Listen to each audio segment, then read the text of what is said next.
मैं सुरेंद्र कुमार आपको सादर स्वागत करता हूं ऐसा एक परिवार को जहां 1875 मेंबर के अवदान से तैयार हुआ है एक मकान, जिस मकान का नाम पहले एसकेएम डीप रिसर्च था। अभी ये world research knowledge of doctor के नाम से आपसे परिचित है। ये world research knowledge of doctor channel शुरू हुआ था नवंबर 30, 2019 को। लेकिन दुखद का बात यह है कि ये सुरेंद्र कुमार अभी तक पूर्ण रूप नहीं ले पाया है। यह चैनल पूर्ण रूप लेने के लिए यूट्यूब का क्राइटेरिया को फिलअप करने के लिए मैं सुरेंद्र कुमार अविरत कार्यरत हूँ। लेकिन ये महान कार्य का सफल रूप आप ही दे पाएंगे। इसके लिए ये world research knowledge of doctor channel को सब्सक्राइब करके यूट्यूब को यह बता दीजिए कि इस चैनल के पीछे आप जैसे महान आदमी का सफर है। जिस दिन मुझे आप 1 साल के बीच 4000 वॉच टाइम प्रदान करेंगे और मोनेटाइजेशन के लिए आपका सपोर्ट मेरे लिए रहेगा, तो ये सुरेंद्र कुमार भी आपको एक जियो 2 मोबाइल फोन प्रदान करेगा। ये जियो 2 मोबाइल फोन उस आदमी पाने के लिए योग्य बन पाएगा जो मेरा तरफ से एक क्वेश्चन का आंसर प्रदान करेगा और क्वेश्चन 2 मेडिसिन के बीच ड्रग इंटरैक्शन के ऊपर किया जाएगा। लेकिन मोबाइल जियो 2 पाने के लिए शर्त यह है कि वो आंसर देने के साथ मेरा सब्सक्राइबर होना नितांत जरूरी है। तो आइए previous video urine RM test with urocolor 10 और माइक्रोस्कोप का पार्ट 2 वीडियो को स्वागत करके इस संबंध में विशेष ज्ञान का अधिकारी बनने के लिए खुद को इस वैल्यूएबल वीडियो में शामिल करें।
हम प्रीवियस वीडियो में ब्लड, जो इसका सिनोनिम होता है एरिथ्रोसाइट्स, इसके बाद ये ब्लड आने से, यूरिन में ब्लड आने से हमारा शरीर में कैसे यूरिनरी ट्रैक्ट इन्फेक्शन, जिसको हम यूटीआई बोलते हैं, वो कैसे होता है, इसके ऊपर हम चर्चा किए थे। इसके बाद ये बिलीरुबिन, ये कैसे हमारा आरबीसी टूटने के बाद ये कैसे ये इसका हमारा शरीर में आता है और ये कैसे हमारा शरीर का नुकसान का कारण बनता है, इसके ऊपर भी हम भरपूर चर्चा किए थे।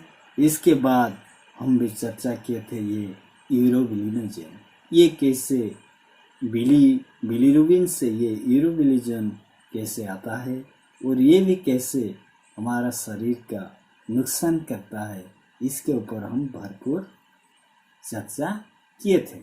तो इसके बाद जो हम देख रहे थे, जो यूरिन टेस्ट को और अधिक अट्रैक्टिव करने के लिए जो हम यूरोकलर 10 का उपयोग करते थे, इसके बाद 4 नंबर लिस्ट में आ गया आपका केटोन। केटोन पड़ी या बस केटोन ग्लूकोनोजेनेसिस के दौरान यकृत द्वारा उत्पादित पदार्थ होते हैं। एक प्रक्रिया जो उपवास और भूखमरी के समय ग्लूकोज बनाती है। लिवर द्वारा निर्मित 3 केटोन बॉडीज होते हैं। वे एसीटेट, बीटा हाइड्रोक्सी ब्यूटाइरेट और एसीटोन है। इन यौगिकों का उपयोग स्वस्थ व्यक्ति में शरीर की कोशिकाओं को ऊर्जा प्रदान करने के लिए किया जाता है जब ग्लूकोज कम होता है या आहार में अनुपस्थित होता है। तो ये जो केटोन बॉडी, ये वेरी इम्पोर्टेंट चीज है। जब आप जानते हैं हमारा शरीर शुगर से चलता है, हमको ये शुगर ऊर्जा प्रदान करता है। ये हमारा जितना इंटरनल ऑर्गन रहता है, हार्ट, ब्रेन, किडनी, लिवर, जितना भी हमारा ऑर्गन रहता है, ये आपका शुगर से चलता है। ये शुगर उसके पास नहीं पहुंच पाएगा तो इसकी फंक्शन बंद हो जाएगा। तो ये शुगर हम खाने के बाद जो हमारा कार्बोहाइड्रेट जो फूड खाते हैं, इस फूड से कन्वर्ट होकर हमको ये ग्लूकोज मिलता है।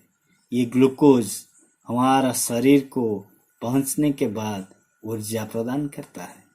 तो ये ग्लूकोज हम खाने के बाद हमको प्राप्त होता है, लेकिन फूड नहीं लेते हैं उस समय भी हमारा ग्लूकोज का जरूरत हमारा इंटरनल ऑर्गन, हमारा शरीर रिक्वायर करता है। इस रिक्वायर को फिलअप करने के लिए ये हमारा शरीर जो फैट होता है, इस फैट को टूट के ये क्या करता है, हमारा शरीर को ऊर्जा देने के लिए ये ग्लूकोज में कन्वर्ट करता है। तो इस विषय को इधर बारीक से समझा गया है। तो ये केटोन बॉडी या बस केटोन्स ग्लूकोनोजेनेसिस का दौरान यकृत द्वारा उत्पादित पदार्थ होते हैं। एक प्रक्रिया जो उपवास और भूखमरी के समय ग्लूकोज बनाती है। लिवर द्वारा निर्मित 3 केटोन बॉडीज होते हैं। वे एसीटेट, बीटा हाइड्रोक्सी ब्यूटाइरेट और एसीटोन है। इन यौगिकों का उपयोग स्वस्थ व्यक्तियों में शरीर की कोशिकाओं को ऊर्जा प्रदान करने के लिए किया जाता है जब ग्लूकोज कम होता है या आहार में अनुपस्थित होता है। तो हमारा शरीर अनेक कोषों को लेकर ये तैयार हुआ है, इसीलिए हमारा शरीर बहुकोषी है। ये सब सेल जब ऊर्जा नहीं पाएगा तो हमारा शरीर एक्टिव नहीं हो पाएगा। तो ये एक्टिव होने के लिए जो प्रक्रिया हम जब फूड नहीं खाते हैं तब कैसे हमारा शरीर मैनेज करता है, इसको समझने से ऑटोमेटिक हमारा जो केटोन बॉडीज क्या है हमारा नजर में। तो आइए इस विषय को बारीक से समझेंगे। जब आपके शरीर में ग्लूकोज का स्तर अधिक होता है तो वह वसा के रूप में अतिरिक्त भंडारण, प्रोटीन बनाने और सामान्य रूप से बढ़ने में व्यस्त होता है। इसे अवशोषण अवस्था के रूप में जाना जाता है। जब आप उपवास करते हैं या भूखे रहते हैं तो आपके रक्त में ग्लूकोज का स्तर जल्दी कम हो जाता है। यह शरीर को पश्य अवशोषण अवस्था में प्रवेश करने के लिए प्रेरित करता है। इस अवस्था में शरीर वसा को वापस फैटी एसिड, ग्लाइकोजन को ग्लूकोज में बदलना शुरू कर देता है और यहाँ तक कि ऊर्जा के लिए एमिनो एसिड का तोड़ना शुरू कर देता है। वेरी इंपॉर्टेंट थिंग, जिसके बारे में अभी मैं आपसे चर्चा कर रहे थे, तो वही चीज इसमें आपको दिखाया जाता है। तो जब आपके शरीर में ग्लूकोज का स्तर अधिक होता है, तो आप सोच लीजिए, आप अधिक आप क्या ग्लूकोज युक्त फूड, जो कार्बोहाइड्रेट युक्त फूड अधिक आप ले लिए, तो आपके पास ग्लूकोज अधिक आ गया। तो इसको क्या करता है शरीर, ऑटोमेटिक एक सिस्टम से वो क्या करता है, वो जो शुगर अधिक आया था उसको वो कन्वर्ट कर देता है वसा के रूप में, मतलब फैट के रूप में। अतिरिक्त भंडारण प्रोटीन बनाने और सामान्य रूप से बढ़ने में व्यस्त होता है। तो इससे अवशोषण अवस्था के रूप में जाने जाते हैं। जब आप उपवास करते हैं या भूखे रहते हैं, तो आपके शरीर में ग्लूकोज का स्तर जल्दी कम हो जाता है। यह शरीर को अवशोषण अवस्था में प्रवेश करने के लिए प्रेरित करता है। इस अवस्था में शरीर वसा को वापस फैटी एसिड, ग्लाइकोजन, ग्लूकोज में बदलना शुरू कर देता है और यहाँ तक कि ऊर्जा के लिए एमिनो एसिड को तोड़ना भी शुरू कर देता है। तो आप फूड लेते हैं तो ये फूड से आपको ग्लूकोज मिल जाता है। ये फूड नहीं खाएंगे तो जब एक्स्ट्रा आप जो कार्बोहाइड्रेट एक्स्ट्रा लिए थे, तब उसको शरीर ये फैट के रूप में सुरक्षित रखा था। तो इसको जब आप फूड नहीं लेते हैं, तब इसका उपयोग कैसे करता है, इसके ऊपर आपको देखा गया। तो जबकि ग्लूकोज का सिर्फ एक भंडार उत्पाद है और इसे जल्दी से वापस परिवर्तन किया जा सकता है। शरीर में केवल इतना ग्लाइकोजन जमा होता है, मुख्य रूप से यकृत में। एक बार जब ये भंडार समाप्त हो जाता है, तो शरीर को ऊर्जा के लिए अन्य टूटने वाले पदार्थों का सहारा लेना पड़ता है। सौभाग्य से शरीर में अधिकांश कोशिकाओं वसा के टूटने से बने फैटी एसिड से बच सकते हैं। यह सच है, यह सच नहीं है। हालांकि मस्तिष्क और यकृत के लिए मस्तिष्क और यकृत ग्लूकोज को ऊर्जा के स्रोत के रूप में पसंद करते हैं। तो इसके विषय में पहले से चर्चा किया हूँ, जो कि हमारा शरीर कैसे एडजस्ट करता है, कैसे शुगर को बिना आप फूड लेते तो उससे वो शरीर को ग्लूकोज देकर एक्टिव करता, तो आप फूड नहीं लेते हैं तो वो कैसे एडजस्ट करता है, ये सोचने से आपका केटोन का उत्पत्ति होता है। तो आइए इस विषय को फिर से बारीक से समझेंगे।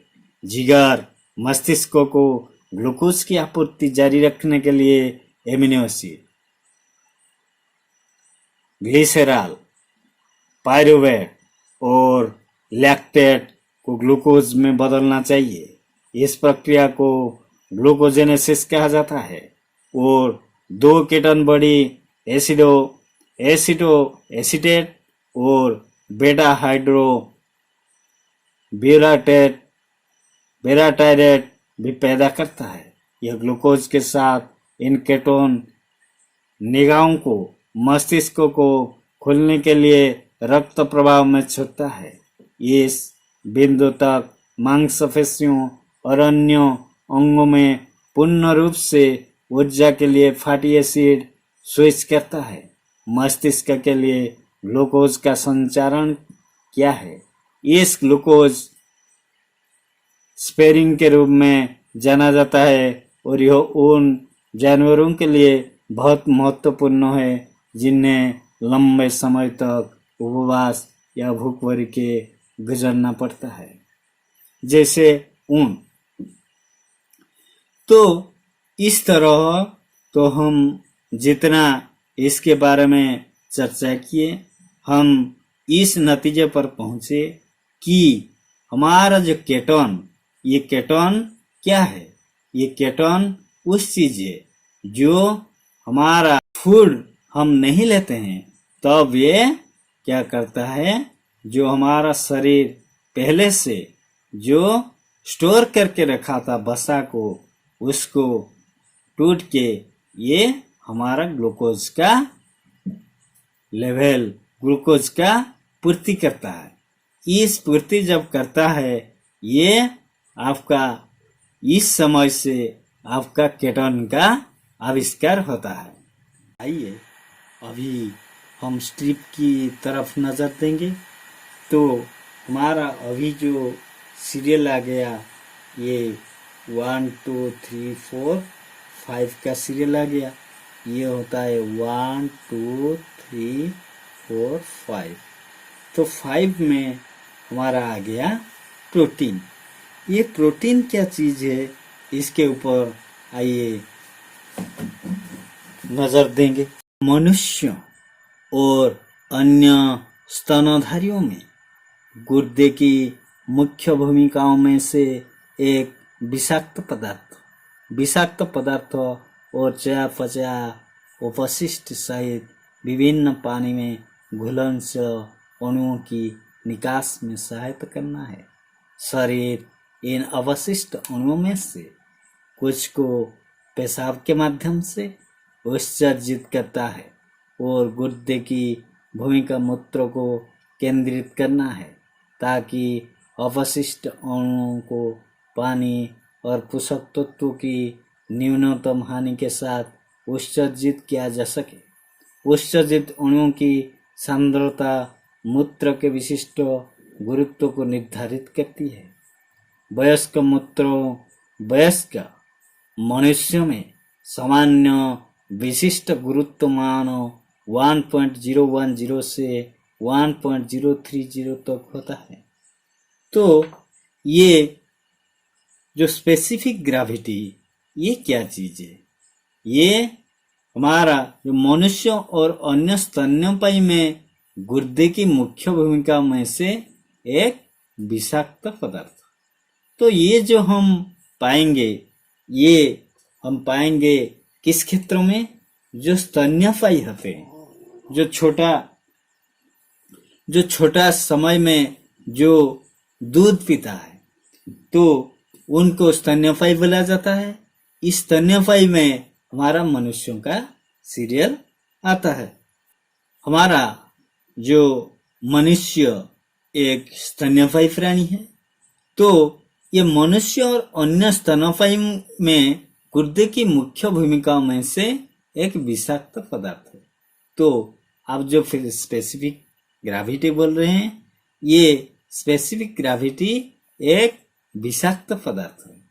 विषाक्त पदार्थ और चयापचय अवशिष्ट सहित विभिन्न पानी में घुलनशील अणुओं की निकासी में सहायता करना है।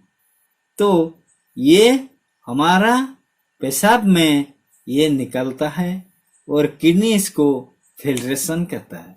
तो शरीर इन अवशिष्ट अणुओं में से कुछ को पेशाब के माध्यम से उत्सर्जित करता है और गुर्दे की भूमिका मूत्रों को केंद्रित करना है, ताकि अवशिष्ट अणुओं को पानी और पोषक तत्वों की न्यूनतम हानि के कारण उत्सर्जित किया जा सके।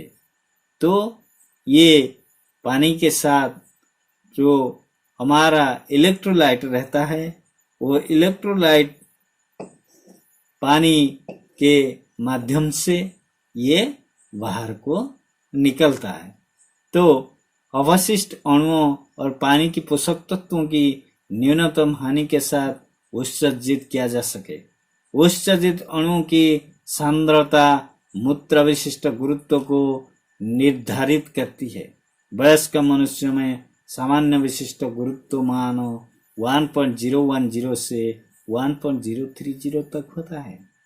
तो ये एक विषाक्त पदार्थ है जिसको हमारा जो इलेक्ट्रोलाइट रहता है और पानी के साथ ये बाहर निकल पाएगा।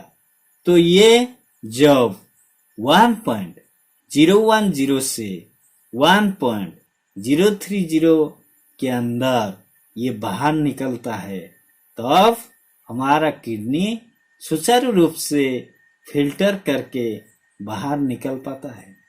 तो इसका जब ज़्यादा हो जाएगा तो हमको जानना चाहिए कि ये फिल्ट्रेशन में किडनी का फिल्टर काम में कुछ गड़बड़ी है। ये वेरी इम्पोर्टेंट थिंग।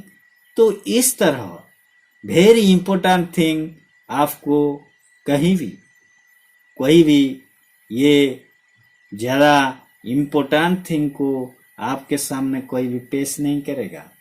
ये वेरी इम्पोर्टेंट चीज़ को आपको हिंदी में सोचा जाता है। तो इस तरह इम्पोर्टेंट चीज़ को आप इस चैनल में हिंदी लैंग्वेज में इम्पोर्टेंट टॉपिक को आप देख पाएंगे। 5 के बाद हमारा आ गया नाइट्राइट। तो नाइट्राइट क्या है? ये वेरी इम्पोर्टेंट थिंग है। तो नाइट्राइट जब हम देखते हैं ये क्या चीज़ है, ये हम माइक्रोस्कोप के अंदर इसको देख पाते हैं। तो आइए ये नाइट्राइट क्या है इसके ऊपर भरपूर ज्ञान पाने का तरीका को अपनाकर इसके ऊपर कुछ नॉलेज हासिल करेंगे। मूत्र में नाइट्राइट की उपस्थिति का आमतौर पर मतलब है कि आपके मूत्र पथ में एक जीवाणु संक्रमण है। इसे आमतौर पर यूरिनरी ट्रैक्ट इन्फेक्शन कहा जाता है। यूटीआई आपके मूत्राशय, मूत्रवाहिनी, गुर्दे की मूत्रमार्ग सहित आपके मूत्रपथ में कहीं भी हो सकता है। हानिकारक बैक्टीरिया मूत्रपथ के अपना रास्ता खोज लेते हैं और तेजी से प्रजनन करते हैं। कुछ प्रकार के जीवाणुओं से एक एंजाइम होता है जो नाइट्रेट्स को नाइट्राइट में परिवर्तन करता है। यही कारण है कि आपके मूत्र में नाइट्रेट्स की उपस्थिति एक संकेत है कि आपको यूटीआई हो सकता है।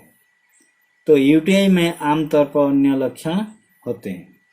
तो आइए ये जब नाइट्राइट आता है तब हमारा पेशाब में क्या लक्षण दिखने को मिलता है इस पर नजर देंगे। तो पहला होता है पेशाब के साथ जलन आता है। बिना ज़्यादा यूरिन पास किए अक्सर पेशाब करने की जरूरत महसूस होना। तो आपको पेशाब करने का चाह होगा लेकिन पेशाब करते वक्त बहुत कम पेशाब आएगा। पेशाब की तत्कालीन बुद्धि और अभी पेशाब किए थे फिर बहुत कम समय में फिर से पेशाब करने के लिए तत्पर हो जाएंगे। तो पेशाब में खून भी आ सकता है। बादल छाए रहेंगे मूत्र। तो ये आपका क्लियर पेशाब नहीं होगा, उसमें जैसे कुछ चीज मिक्स हो गया है इस तरह दिखने को मिलता है और तेज महक वाला पेशाब होता है। तो आपका पेशाब में इन्फेक्शन है तो ये पेशाब आपका महक इन्फेक्शन की तरफ ले जाता है। मैं आपको बहुत इम्पोर्टेंट चीज़ आज शेयर करने जा रहा हूँ। मैं जब माइक्रोस्कोप में ये स्ट्रिप में दिखता हूँ ये नाइट्राइट पॉजिटिव आता है तब ये आपका जो बैक्टीरिया होता है ये दिखने के लिए जैसे चिकन का बिल्कुल दिखा जाता है, लेकिन इधर आपका बड़ा साइज करके दिखा जाता है। ये वाला माइक्रोस्कोप में छोटा आता है और ये चलते नजर आता है। इस तरह आगे पीछे दौड़ना, इस तरह आप देख पाएंगे। तो ये होता है आपका नाइट्रेट। ये नाइट्रेट आपका यूरिन इन्फेक्शन का संकेत हो सकता है, क्योंकि किसी किसी का ये जो आप कैबेज, जो पत्ता गोभी, ये जो आप खाते हैं, तो इसमें से भी ये यूरिन में इस तरह बैक्टीरिया दिखने को मिलता है। लेकिन कभी कभी ये आपका यूरिनेशन में कोई तकलीफ आ रहा है और आपको फीवर आ रहा है और ये आपका स्ट्रिप में भी कलर चेंज हुआ है और आपका ऑरेंज कलर जैसा बन गया है या रेड तरफ हो गया है, तो आपको ये नाइट्रेट पॉजिटिव है। तो ये कंफर्म रिपोर्ट है कि आपको नाइट्रेट पॉजिटिव, मतलब यूटीआई में आप इन्फेक्टेड है। तो आइए, ये जो नाइट्रेट ये जब ज़्यादा हो जाता है तब इस कलर ले लेता है। तो इसके बाद हमारा सीरियल आ गया ग्लूकोज का। ग्लूकोज के बारे में आपको क्या बताऊंगा। ग्लूकोज के बारे में तो आपको बहुत कुछ वीडियो में पहले दे चुका हूं, ये आपको आई बटन में मिल जाएगा। इसके बाद आपका आ गया पीएच।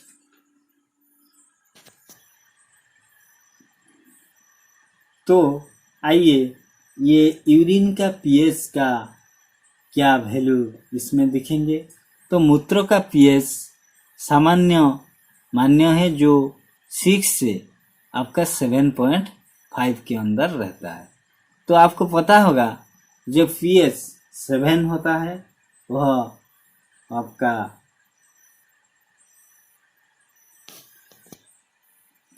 Very important thing. आइए, ये पीएच लेवल को जानने के लिए हमको इस इमेज का सहारा हम लेंगे।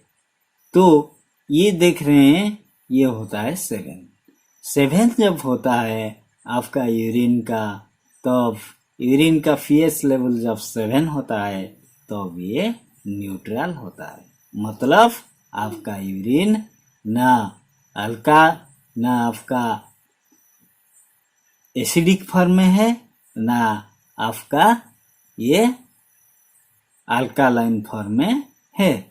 तो ये न्यूट्रल है। जब 7 होता है तब न्यूट्रल होता है, जब 6 होता है वह आपका एसिडिक फॉर्म होता है, और 5 होगा जब और ज़्यादा एसिडिक होगा, ये 4 होगा जब और एसिडिक फॉर्म होगा। इस तरह ये सोचाता है। लेकिन आपको यहाँ बताना बहुत उपयुक्त मानता हूँ कि ये आपका शरीर जब एसिडिक ज़्यादा होगा तो आपको ज़्यादा रोग में आप आक्रांत होंगे। इसीलिए आपका यूरिन का पीएच लेवल को ठीक कीजिए, आपका जो ब्लड का पीएच लेवल को ठीक कीजिए, नहीं तो आप जब ये एसिडिक फॉर्म में रहेगा तो आपको बहुत ज़्यादा रोग में आप आक्रांत होंगे।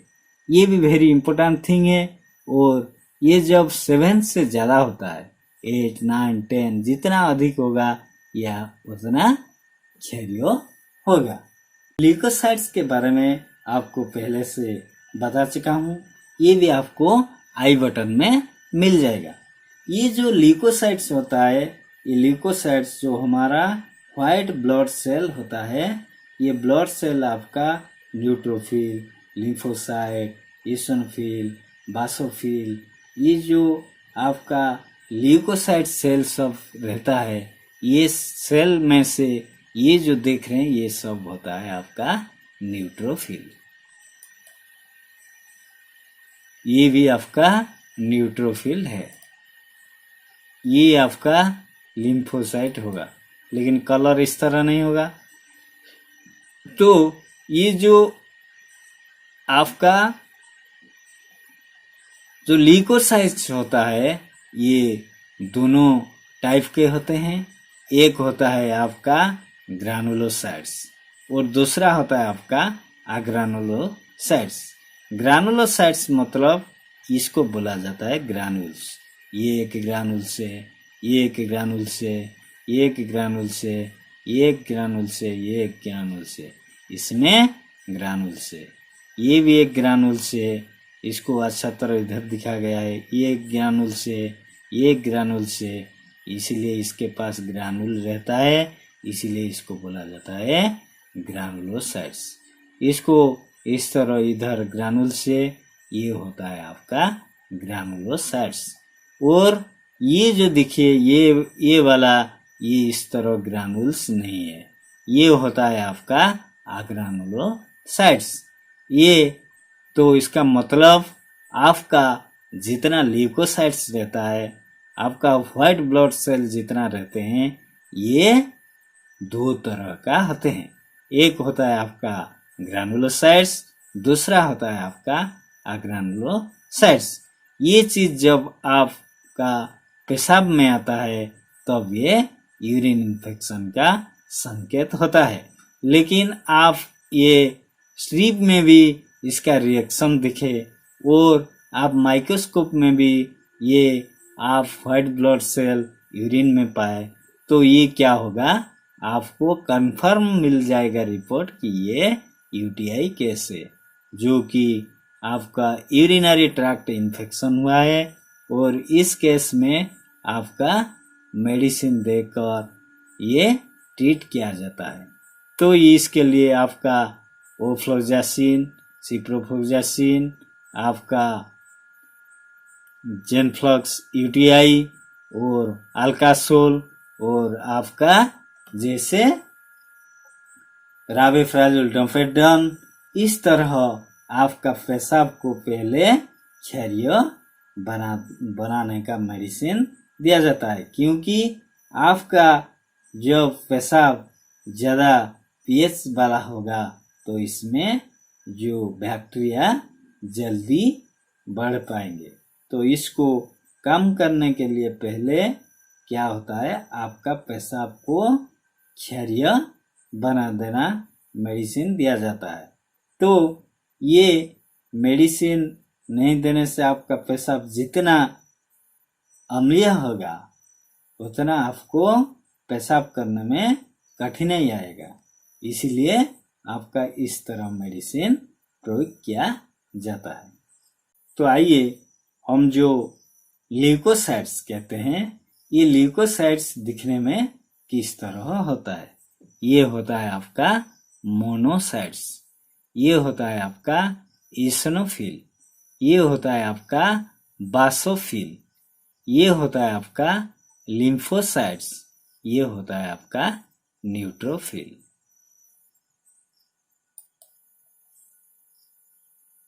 ये होता है आपका लिम्फोसाइट्स।